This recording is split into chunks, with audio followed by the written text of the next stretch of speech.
Bismillahirrahmanirrahim. Assalamualaikum warahmatullahi wabarakatuh. Selamat siang teman-teman podcast saya ini. Hari ini kita bertemu lagi di podcast yang sudah lama sepertinya kita nggak bertemu-temu bercicak bersama-sama. Nah, hari ini saya mengundang khusus dari RHB Sekuritas tentunya, namanya Pak Berlian Juveni Naryanto. Beliau adalah Head Office Business Development dari RHB Sekuritas Indonesia. Baik, hari ini kita akan membincangkan sesuatu yang lagi hangat. Kenapa? Karena kita sekarang di 2002 akhir ini sudah mendengar nih berita-beritanya tentang resesi ekonomi di tahun 2023 yang tentu saja hari ini berkaitan dengan pasar modal syariah. Bagi kita kan investor nih, ya, terutama investor yang pemula, bagus nggak tahun depan kita nanti mulai untuk berinvestasi atau mulai sekarang atau mungkin nanti 2024 aja. Nah, kita bahas terkait perkembangan mungkin di pasar modal ya sekarang ini, terutama di Indonesia maupun global, bagaimana resesi ini berdampak ke pasar modal baik di Indonesia maupun dunia. Baik, saya sapa dulu Pak Berlian. Selamat siang Pak Berlian. Selamat siang Bu Norma. Gimana kabarnya Pak? Baik Bu Norma. Alhamdulillah, hari ini kayaknya banyak nih rundown acaranya. Habis ngisi seminar, desainin, sekarang podcast juga. Baik, hari ini kita bahas tentang resesi Bu Pak. Nah, resesi sekarang ini kan sebenarnya sudah berulang-ulang nih kalau di ekonomi itu. Taunya ekonomi kan selalu hanya bisa meramal. Betul. Nah, ketika melakukan istilahnya mencegah itu kadang-kadang susah karena kadang kita tahu nih gejalanya terutama resesi ya. Resesi karena sekarang ciri-cirinya ada inflasi tinggi, pengangguran pun banyak, pangan, perang dan sebagainya, terutama baru-baru ini Ukraina ya Pak. Jadi kan berpengaruh juga ke harga minyak goreng. Nah, ibu-ibu kemarin sempat bingung gimana ini kok harga minyak goreng begitu naiknya, kenapa dan sebagainya. Nah, ini juga berkaitan dengan pasar modal Pak. Untuk saham, terutama di saham-saham di Indonesia, di global pun monggo tidak apa-apa, tapi kalau di Indonesia kan berkaitan dengan investasi di orang-orang Indonesia terutama. Seperti apa Pak terkait resesi global tahun depan? Kalau bicara soal resesi, sebetulnya Indonesia itu bukan kali pertama gitu ya. Kita tahun 60, kemudian tahun 80, kemudian tahun 97, 98, kemudian di global sendiri 2008 yang paling mencengangkan waktu itu kan, subprime mortgage waktu itu di Amerika, dan tahun 2020 pun sebetulnya resesi, meskipun nampaknya buat yang masih awam tidak ada berita resesi. Kepanikan itu tiba-tiba langsung turun drastis dan bangkit kembali. Sekarang ini tahun 2022 menjelang berakhirnya pandemi, Bu Norma, terus kemudian orang mengatakan soal resesi di mana-mana begitu ya. Itu buat saya sebetulnya berdasarkan pengalaman kemarin itu adalah hal yang biasa saja. Alasannya kenapa? Resesi itu sama seperti kita tarik napas. Kita ada hari Senin sampai hari Jumat. Betul ya? Hari Senin sampai Jumat kita untuk bekerja. Kemudian hari Sabtu dan Minggu untuk refreshing atau istirahatkan seperti itu. Kemudian nanti akan kerja lagi di hari Senin sampai Jumat lagi. Jadi ada waktunya untuk kita tarik napas, ada waktu yang menghembuskan napas, kemudian nanti bisa supaya tarik lagi. Kalau enggak, tarik, terus penuh, kapan bisa napasnya kita? Sama. Resesi itu merupakan suatu hal gejala yang sehat. Gak usah jangankan resesi. Kalau kita di teknikal, ada di saham ya, pasar modal, investasi pasar modal itu ada pendekatan analisa teknikal, namanya Fibonacci. Fibonacci itu kan mengukur bagaimana kenaikan suatu tidak hanya harga saham ya, tapi di sini adalah misalkan contoh pertumbuhan kelinci misalkan. Naik sampai berapa besarnya, kemudian akan ada koreksi, entah itu kan ada pandemi, sakit penyakit dan lain-lain, kemudian itu naik lebih tinggi lagi. Dan itu pun sama sebetulnya kita lihat dalam kehidupan. Contoh misalkan kalau kita bicara soal Fibonacci, itu ada Fibonacci rasio, golden ratio disebutnya. Itu akan koreksi sampai ke level 50%. Jadi naik 100 turun ke 50, nanti naik lagi lebih tinggi lagi dari 100 ke 130, 160 dan selanjutnya. Hidup manusia itu sebetulnya sama. Kita lihat dalam siklus kita ya, 5 hari kerja, 2 hari kita mundur dulu, habis itu berangkat lagi. Seperti di tahun 97-98. Nah, mungkin kalau masih ingat ya, saya juga waktu itu masih cuma ingat aja waktu itu, saya itu diajak orang tua saya untuk ikut antri, minta uang kami kembali di bank yang dilikuidasi oleh pemerintah. Kemudian di tahun 2008 itu orang-orang di Amerika kenyataannya bahkan rumah itu sampai dijual 5.000 alias 50 jutaan Bu. Murah banget dibandingkan Indonesia. Tapi sekarang ada rumah di Amerika gimana? Udah naik kembali. Jadi resesi itu merupakan hal yang biasa saja sebetulnya. Dan kalau kita melihat data ekonomi, pertanyaannya adalah apakah kita juga ikutan masuk ke resesi? Kita tuh kan Indonesia ya. Kita ngomong global, resesi di global di Amerika tuh 89 pernah terjadi crash di market, tapi tidak ada resesi. Di tahun 98-97 ketika Indonesia dan negara ASEAN ada resesi, Amerika nggak ada resesi. Di tahun 2008 ketika Amerika resesi dan global kena financial crisis, Indonesia tidak ada resesi, tapi harga sahamnya sama-sama turun. Itu nomor satu. Yang nomor dua, soal data ya resesi tahun sebelumnya. Nomor dua, ada nggak sih Bu yang namanya dapat barang bagus, harganya murah tanpa ada berita jelek? Susah ya. Contoh misalkan, ini untuk ibu-ibu deh gitu ya. Kalau ada toko mau tutup, kalau bahasa Inggrisnya clearance sale, harus dihabiskan. Apakah itu bad news buat kita? Enggak kan? Good news, kita dapat barang bagus, harganya murah. Tapi kalau nggak ada mau tutup toko, kita nggak dapat barang bagus harga murah. Ada beberapa nama produk pakaian terkenal di Indonesia, di Jakarta waktu itu mau ada penutupan. Saya nggak bisa sebut nama karena ini kan otomatis ya, mungkin akan ada promo dan lain-lain. Tapi yang jelas ini tutup diskonnya 70%, pakaian cowok dan cewek. Saya bilang kapan lagi dapat harga murah 70% loh Bu? Harganya minimal itu 700.000. 70% berarti tinggal berapa silakan dihitung, potongannya 490. Kapan lagi bisa dapat itu? Bad news buat tertentu, tapi good news buat kita yang mau beli. Sama, selama perjalanan saya di pasar modal berinvestasi di apapun, saya pernah di properti, saya juga pernah di saham, dan saya pernah buka bisnis cacing tahun 2000 waktu itu sempat Bu Rorong pernah dengar, kemudian mungkin ada pernah dengar soal tokek ya, tahun 2000 juga pernah gitu kan. Itu semua ada boomingnya dan kemudian ada endingnya semua. Pertanyaannya, apakah kondisi ekonomi kita sama seperti tahun-tahun tersebut atau tidak? Jawabannya sekarang, kita tuh top 3 terkuat di dunia. India, salah satu yang lebih baik daripada kita gitu ya. Kemudian di saat yang seperti ini, di mana ekonomi dunia tuh kelihatannya resesi, pertumbuhan ekonomi melambat, inflasinya pada tinggi, Indonesia inflasi masih relatif terjaga. Buat orang Amerika, Bu Nurma, inflasi 8% itu kejam-kejam mereka. Buat kita, itu udah kayak ya, loh, itu bukannya tiap tahun seperti itu ya, betul ya? Iya, betul. Kemudian kenaikan harga bahan bakar, kita ngomong minyak atau pertalite dari 7.000 ke BBM ke 10.000, naiknya 50%. Buat anak-anak sekarang mungkin itu, naiknya 50%. Tetapi masih ingat Bu Nurma tahun 2005? Kenaikannya 100% BBM. Apakah terus kita sekarang panik? Loh, waktu itu kemudian marketnya sempat turun, loh kok sekarang lebih tinggi dari tahun 2005 ya? Saham-saham yang ketika itu jatuh, kok sekarang lebih tinggi daripada tahun 2005 ya? Dari pengalaman ini, poin kedua saya adalah tidak pernah ada namanya kita bisa dapat barang bagus kalau tidak ada berita jelek. Dengan harga murah maksudnya kan.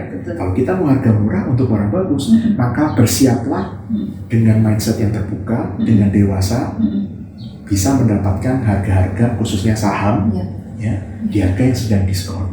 Jadi kalau menurut saya resesi ini untuk Indonesia tahun depan, saya setuju dengan Bapak Khatib Basri yang mengatakan bahwa untuk Indonesia ya insya Allah kita bisa terhindar ya. Yang kemudian yang kedua, dengan data-data sejauh ini rasanya meskipun sama-sama menurunnya ya, daya beli buruh dan lain-lain, Indonesia masih di posisi yang bisa dikatakan cukup terjaga sampai dengan saat ini. Ini merupakan suatu kesempatan buat kita yang punya pikiran yang terbuka. Banyak orang yang sudah panik, banyak orang yang sudah pesimis. Saya mau quote satu kutipan dari Warren Buffett. Beliau mengatakan, "Be greedy when others are fearful." Beranilah, kalau bahasa aslinya kan tamak gitu ya, saya mengatakan beranilah pada saat orang lain itu takut, panik ya, tetapi juga sebaliknya, be fearful atau khawatirlah ya, supaya nggak kesannya panik atau yang berlebihan. Khawatirlah pada saat orang lain itu terlalu berani, kepedean, FOMO, fear of missing out, harga sahamnya udah terbang, habis itu terus mereka, mereka ikutan, khawatir ketinggalan. Ketika harga saham udah jatuh-jatuh, mereka ikutan panik, ikut-ikutan semua. Betul.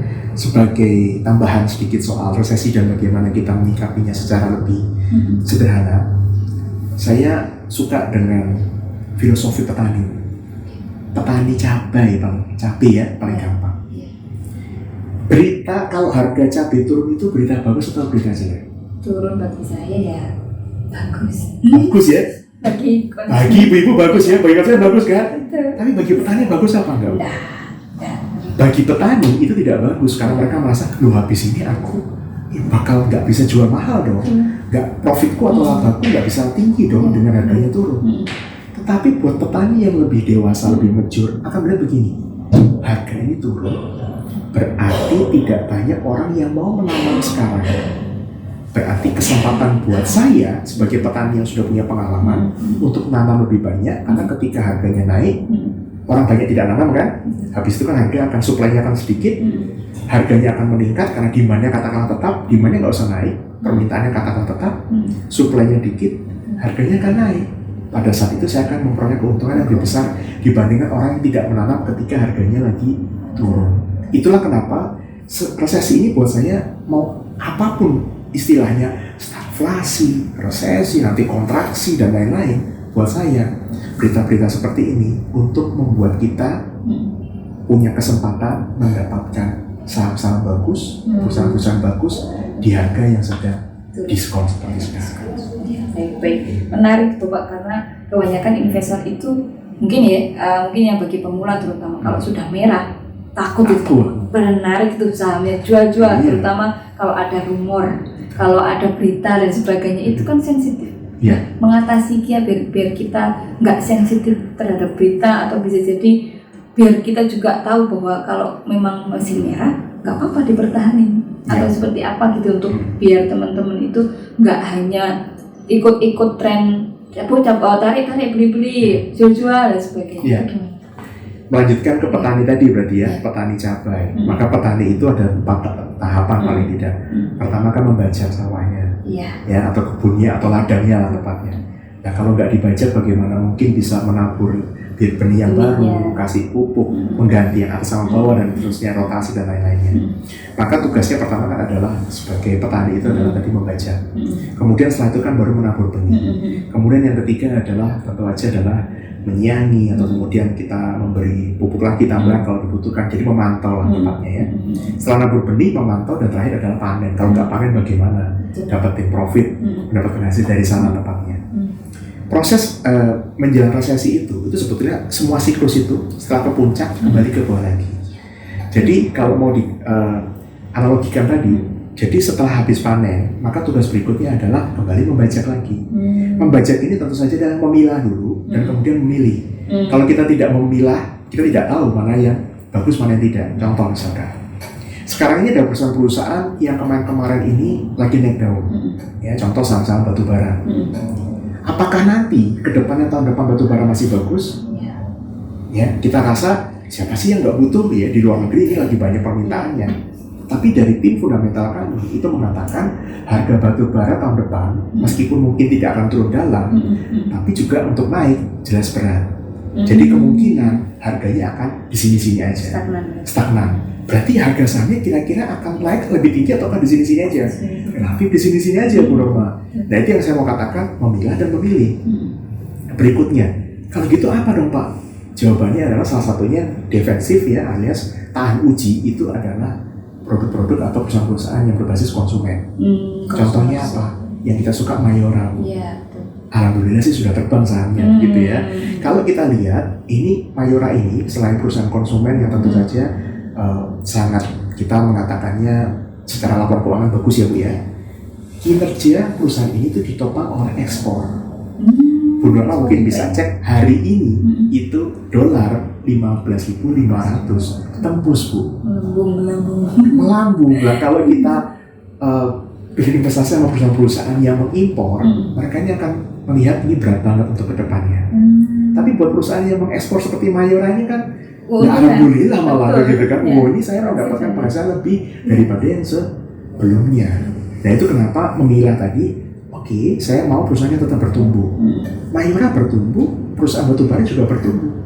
Tapi mana yang lebih bagus ke depannya?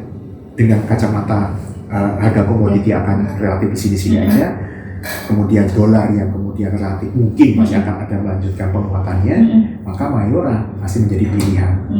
Hari ini sih lagi terbang juga ya Mayora yang lagi di atas secara teknikal.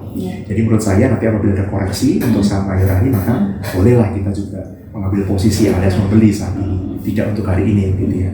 Dengan kacamata ini, maka dengan memilah ada batu bara sektornya, ada consumer good. Consumer good gak hanya Mayora, ada Unilever, bahkan untuk yang kesehatan ya juga ada sedikit consumer goodnya, ada KB Pharma gitu ya. Boleh dicek. KB Pharma ini juga kemarin di tengah-tengah sama-sama gitu turun malah naik.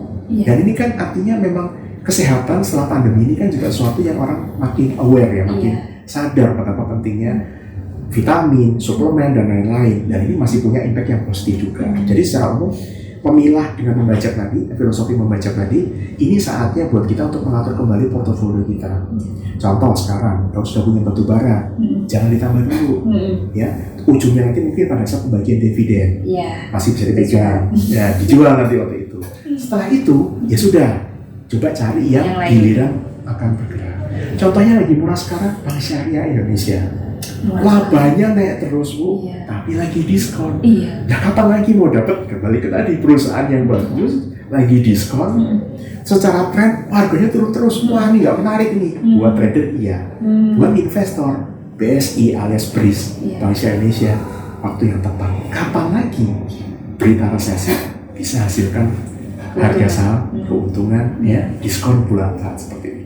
Oke, itu menarik untuk kita pelajari ya terkait. Betul. Jadi kita sebagai investor itu ya berarti itu untuk mengurangi kita ikut-ikutan tren. Jadi kita harus tahu sektor apa yang harus kita mungkin tempati untuk kita meletakkan dana ini. Nah menurut Bapak, sektor mana sih yang mungkin ya nanti untuk berkelanjutan di 2023 maupun selanjutnya itu yang paling bagus sih sektor apa? Ya, kalau 2023 dengan inflasi yang cukup diperkirakan masih akan tinggi, maka kita biasanya fund manager itu mencari yang lebih defensif, seperti misalkan jalan tol, jasa marga itu salah satunya. Masih berlanjut ya untuk. Kenapa? Kita misalkan bensin, Bu Normal pergi dari Sidoarjo ini mungkin ke tempat lain.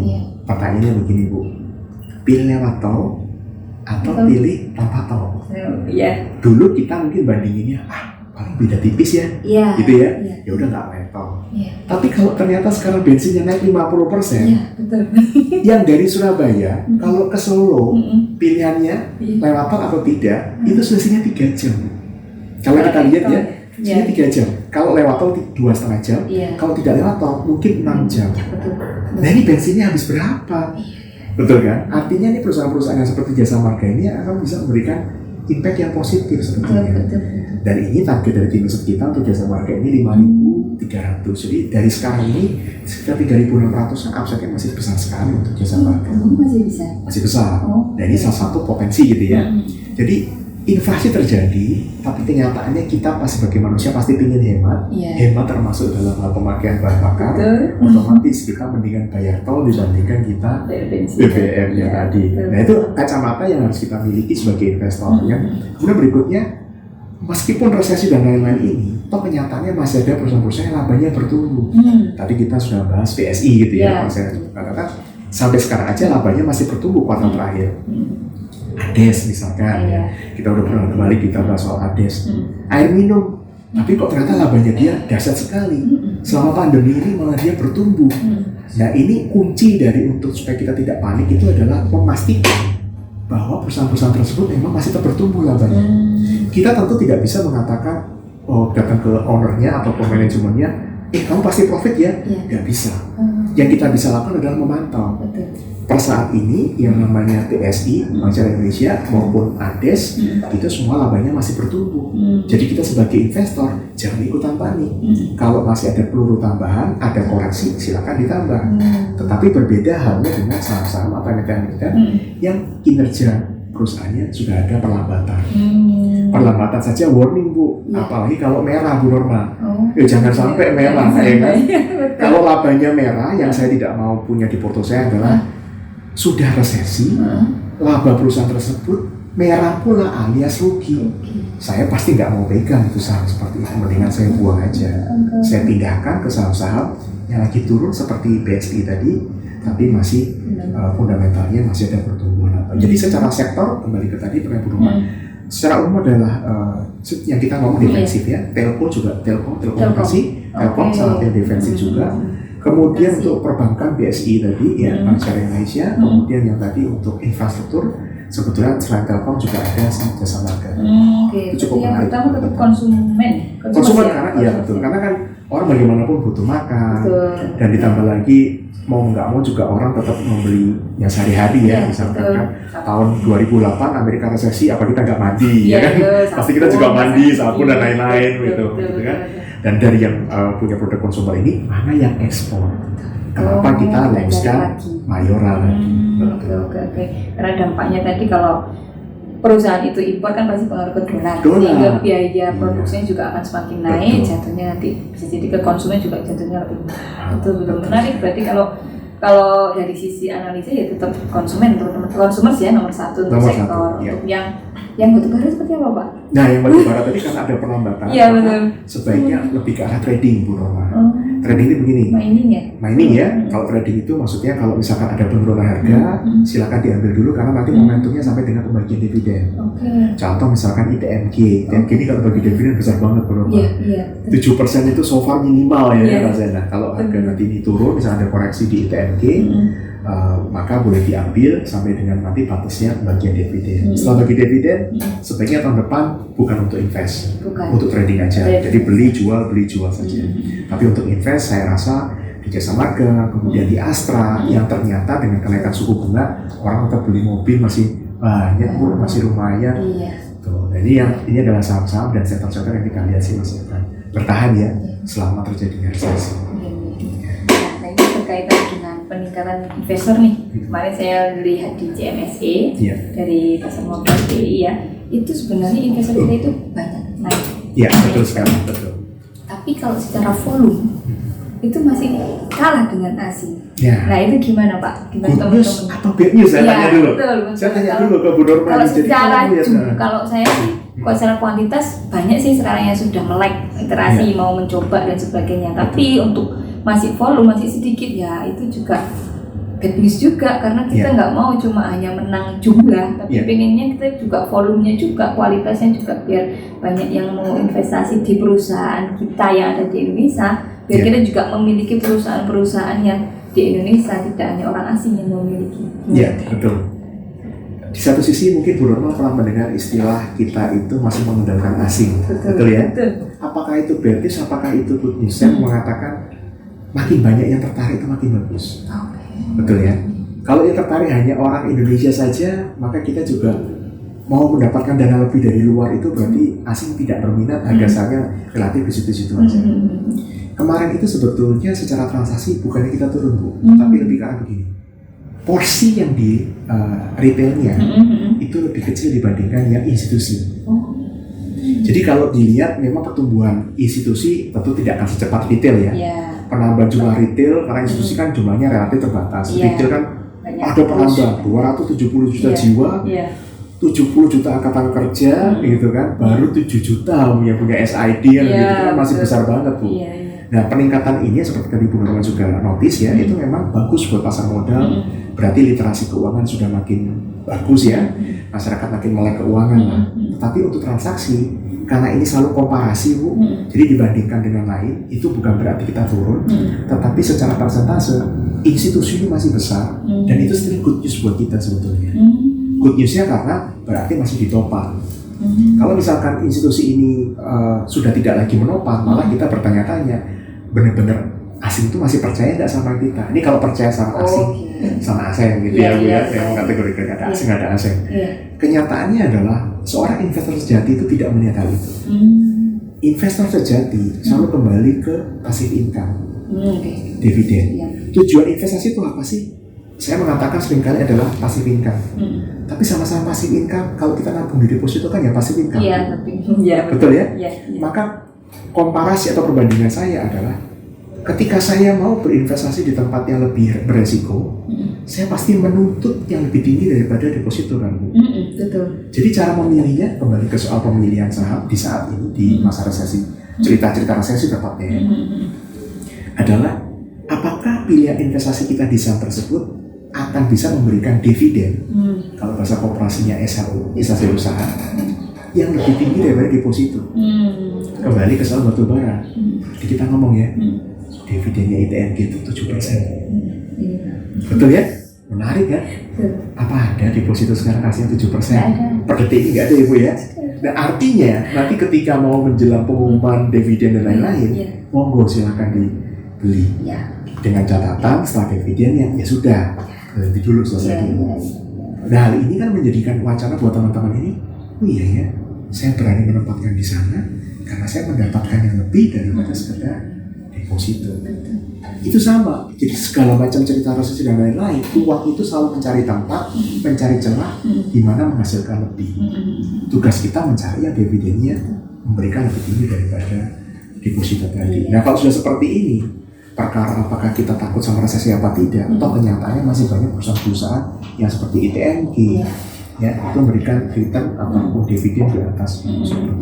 Jadi buat orang yang betul-betul fokus ke sini Bu, itu nggak khawatir dengan cerita soal resesi, nggak khawatir, nggak panik dengan lain-lain, soal ketakutan-ketakutan, karena buat dia makin turun, turun tuh harganya, berani Bu, punya uang lagi, beli lagi.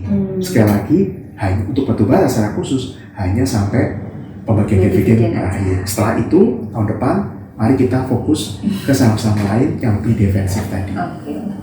Berarti ya kita tetap harus belajar gimana menganalisa fundamental. Betul. Jadi tidak hanya mengikuti rumor ikut-ikutan aja. Betul. Karena banyak milenial itu yang ikut ternyata rugi atau apa lah. Itu kan kadang-kadang harus kita pupuk tuh literasi keuangannya teman-teman mahasiswa. Dan kedepannya juga ketika ada resesi pun itu dianggap biasa karena sudah kita terjadi berulang-ulang. Bagi investor juga harusnya jeli melihat itu mana yang mungkin saham-saham yang diskon yang harus kita beli dan sebagainya. Iya, betul sekali. Nah kalau kita tambahkan sedikit soal resesi dan kemudian petani cabai tadi, yang namanya harga turun itu adalah resesi sebetulnya petani cabai. Betul ya Bu ya? Betul. Tapi petani cabai yang sudah punya manisnya garam, asamnya garam, asinnya garam, sepanjang dia bertani bercocok tanam, dia tahu persis. Kamu mau nanam? Enggak. Kamu nanam? Enggak. Berarti ini waktunya untuk menanam. Makanya kenapa di saat yang seperti ini malah teman-teman yang belum punya account, belum punya rekening di pasar modal, ini kesempatan untuk belajar. Saya tidak mengatakan untuk full power, pakai semua dananya untuk beli saham saat ini, tidak. Tapi untuk paling tidak memiliki mindset ketika nanti harga sahamnya juga sudah naik, bisa mengatakan, oh iya ya, ternyata betul prinsip petani tadi, petani cabai tadi, penurunan harga saham, penurunan harga cabai, penurunan data ekonomi di resesi tadi, itu nggak beda dengan halnya dengan siklus cabai tadi. Resesi buat petani itu merupakan kesempatan dan merupakan data, kesempatan untuk menanam lebih banyak. Ketika harganya naik, bisa mendapatkan profit yang lebih besar. Jadi kita harus memanfaatkan momentum. Yes. Ketika turun kita bisa beli, dan ketika naik kita bisa jual. Betul. Iya betul. Baik, terima kasih Pak Berlian. Mungkin ada saran bagi teman-teman investor nanti biar menghadapi tahun-tahun selanjutnya, terutama untuk milenial seperti apa, investasinya bentuk apa dan sebagainya. Untuk yang milenial alias mungkin yang masih baru, maka saran saya adalah memiliki mindset yang tepat dalam pengertian milikilah akun untuk mencoba, paling tidak melihat sendiri. Prinsip saya berinvestasi sederhana, jangan percaya. Jangan percaya sama saya sekalipun. Kenapa? Lu kalau percaya sama saya, percaya sama yang di atas. Jangan yang kuasa, jangan percaya sama saya. Yang kedua, kalau jangan percaya, maka harus mengetahui sendiri. Apa yang harus diketahui tadi? Coba dilihat laporan keuangannya, lihat ownernya siapa, GCG-nya ya, good corporate governance-nya. Setelah itu, kalau kita tidak mencoba, tidak membeli, gimana bisa tahu? Cuma iya, oh iya waktu itu. Tapi kita harus punya experience-nya. Jadi untuk yang baru, saran saya seperti itu. Kita cari tahu sendiri, mulai punya akun, mulai dengan uang yang untuk belajar ya dengan dana terbatas pun tidak masalah. Yang penting dengan beli satu lot misalnya tadi Bank Syariah Indonesia yang lagi turun labanya bagus gitu ya, kemudian beberapa saham lain gitu bersama dan lain-lain itu bisa menjadi pilihan. Nah buat yang sudah jadi investor ya sudah lebih punya pengalaman, pertanyaannya adalah kita ini kalau gampang panik berarti kita belum percaya sama laporan keuangan si perusahaan tersebut, belum percaya sama pilihan saham yang kita pilih tersebut. Lalu bagaimana supaya percayanya? Juga jangan percaya sama saya. Coba dilihat lagi. Perusahaan yang memberikan, yang mempunyai laba, maka labanya coba Anda bandingkan dengan dividen payout rasio tahun sebelumnya. Apabila dia biasa memberikan 50%, maka bisa dihitung dengan kenaikan laba ITR dia tadi contohnya yang fantastis seperti kemarin. Kalau dibagi 50% sebagai dividen, dapatnya berapa besar? Nah itu kan artinya kita loh ini berapa di atas deposito.